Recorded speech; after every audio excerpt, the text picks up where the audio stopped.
पुरुष रहे हैं। मैं सबका उल्लेख तो न कर पाऊं, लेकिन लाल बहादुर शास्त्री जी हो, गोविंद वल्लभ पंत साहब हो, लाल कृष्ण आडवाणी जी हो, प्रणब मुखर्जी साहब हो, अरुण जेटली जी हो, ऐसे अनगिनत विद्वान, श्रेष्ठीजन और सार्वजनिक जीवन में वर्षों तक तपस्या किए हुए लोग इस सदन को सुशोभित किया है, देश का मार्गदर्शन किया है।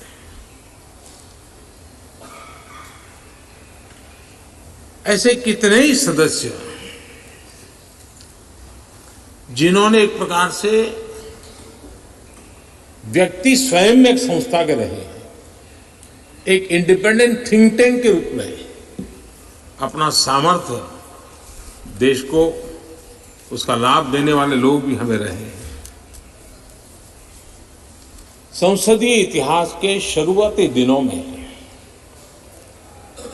डॉक्टर सर्वपल्ली राधाकृष्णन जी ने राज्यसभा के महत्व पर कहा था कि parliament is not only A legislative but A deliberative body. Rajya Sabha से देश के जनता की अनेक ऊंची अपेक्षाएं हैं, सर्वोत्तम अपेक्षाएं हैं, और इसलिए मान्य सदस्यों के बीच गंभीर विषयों की चर्चा और उसे सुनना, ये भी एक बहुत बड़ा सुखद अवसर होता है। नया संसद भवन एक सिर्फ नई बिल्डिंग नहीं है, लेकिन एक नई शुरुआत का प्रतीक भी है।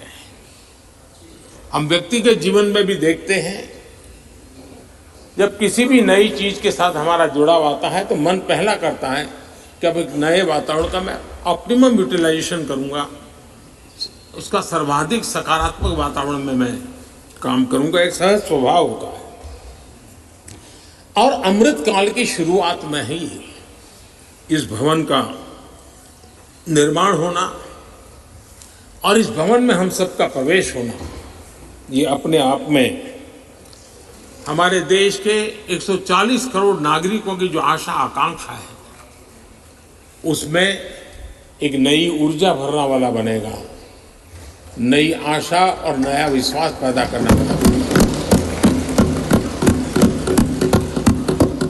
आदरणीय सभापति जी, हमें तय समय सीमा में लक्ष्यों को हासिल करना है, क्योंकि देश, जैसा मैंने पहले भी कहा था, ज्यादा प्रतीक्षा नहीं कर सकता है।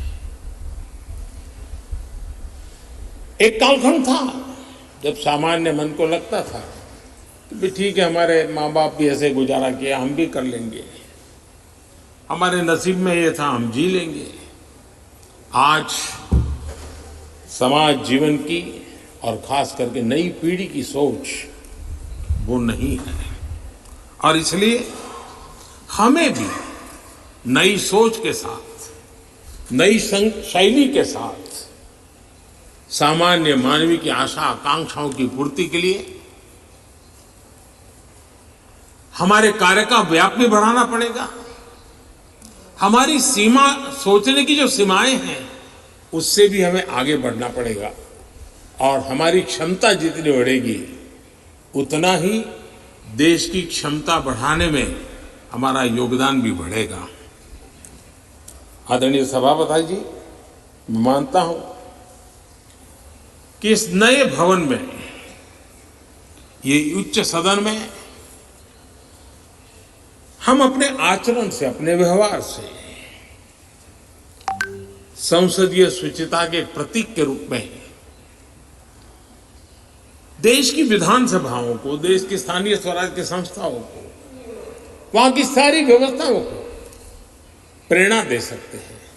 और मैं समझता हूं कि ये स्थान ऐसा है कि जिसमें ये सामर्थ्य सबसे अधिक है और इसका लाभ देश को मिलना चाहिए, देश के जनप्रतिनिधियों को मिलना चाहिए, चाहे वो ग्राम प्रधान के रूप में चुना गया हो, चाहे वो संसद में आया हो। और ये परंपरा यहाँ से हम कैसे आगे बढ़ाएं।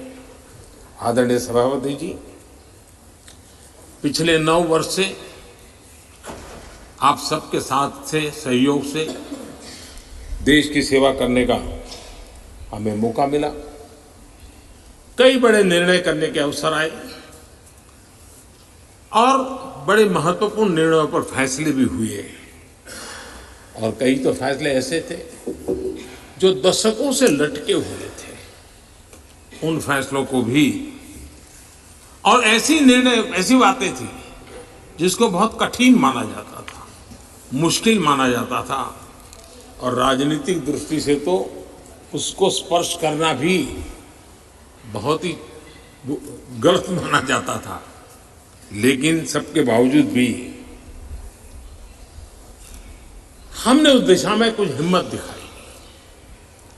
राज्यसभा में हमारे पास उतनी संख्या नहीं थी, लेकिन हमें एक विश्वास था कि राज्यसभा दलगत सोच से ऊपर उठ करके देश हित में जरूर अपने फैसले लेगी।